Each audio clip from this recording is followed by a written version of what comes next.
दोस्तों आज मैं आपको बताने वाला हूं उपचयन एवं अपचयन अभिक्रिया के बारे में, जिसको हम लोग रेडॉक्स अभिक्रिया भी कहते हैं। ऑक्सीडेशन एंड रिडक्शन रिएक्शन, इसको हम लोग रेडॉक्स बोल देते हैं। तो सबसे पहले हम समझते हैं कि आखिर ये रेडॉक्स का मतलब होता क्या है। तो अगर आप इसे तोड़ेंगे तो ये टूटेगा रेड प्लस ऑक्स में।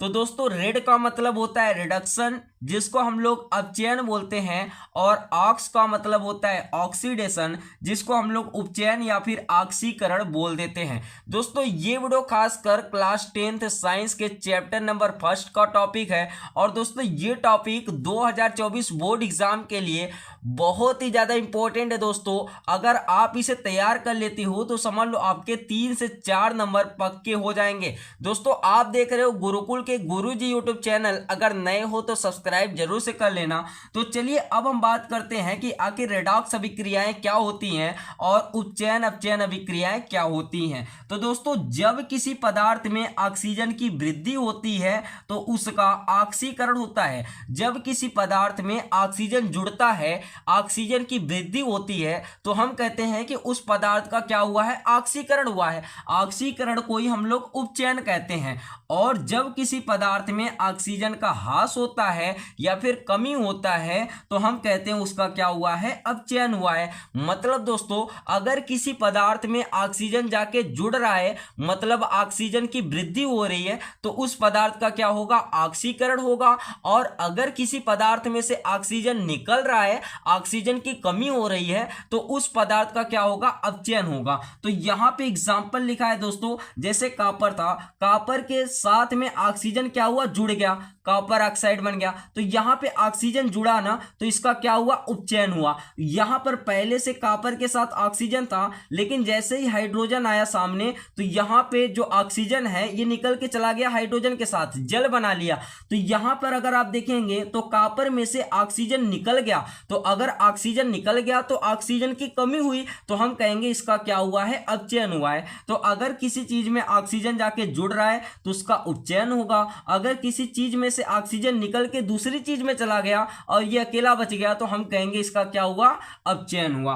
अब दोस्तों हम समझते हैं कि रेडॉक्स अभिक्रियाएं क्या होती हैं। तो जिन अभिक्रियाओं में उपचयन और अपचयन दोनों होता है उसे हम लोग उपचयन अपचयन या फिर रेडॉक्स अभिक्रिया कहते हैं। दोस्तों जिस अभिक्रिया के अंदर उपचयन और अपचयन दोनों एक साथ होता है उसको हम लोग क्या कहते हैं, रेडॉक्स अभिक्रिया कहते हैं। दोस्तों बहुत ही ज्यादा इंपॉर्टेंट है, आप इसे तैयार कर लेना। दोस्तों आपको नोट्स भी बनाने की जरूरत नहीं है, यहां पर मैंने सारा कुछ लिख दिया है, इससे बाहर कुछ भी नहीं आने वाला है। बस आप इतना तैयार कर लेना, आपके 3 से 4 अंक पक्के हो जाएंगे 2024 बोर्ड एग्जाम के अंदर। तो दोस्तों जिस अभिक्रिया में उपचयन और अपचयन दोनों एक साथ होता है उसको हम लोग उपचयन अपचयन या फिर रेडॉक्स अभिक्रिया कहते हैं। तो यहां पर नीचे 2 एग्जाम्पल लिखा है, अब मैं आपको समझाता हूं। तो दोस्तों यहां पर जो पहला एग्जाम्पल है वो है जिंक ऑक्साइड, और इसकी अभिक्रिया कराई जा रही है कार्बन के साथ। तो दोस्तों यहां पर अगर आप देखेंगे तो जिंक से ऑक्सीजन अलग होके कार्बन के साथ चला गया, जिंक अकेला बचा और यहां पर कार्बन मोनोऑक्साइड बन गया। अब दोस्तों यहां पर इस अभिक्रिया में 2 तत्व है, एक तो आपका जिंक है, दूसरा आपका कार्बन है।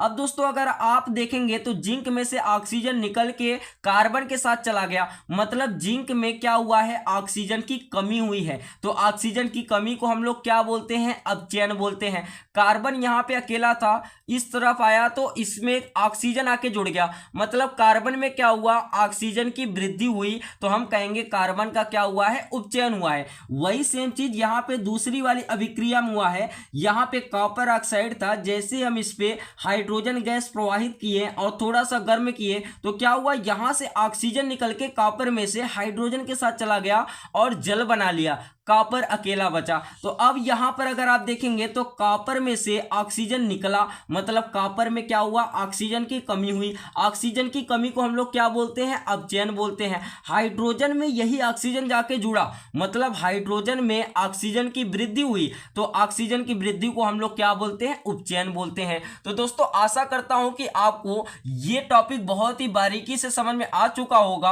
और दोस्तों मैं आपसे ये नहीं कहूंगा कि आप इस वीडियो को लाइक करिए करिए और हमारे चैनल को सब्सक्राइब करिए। लेकिन दोस्तों मैं आपसे इतना जरूर कहूंगा कि अगर आप इस वीडियो से कुछ भी सीखे हो तो दोस्तों हो सके तो आप इसे एक लोग के पास जरूर शेयर कर देना ताकि उनको भी कुछ सीख मिल सके। तो चलिए दोस्तों मिलते हैं किसी अगले वीडियो में, तब के लिए जय हिंद।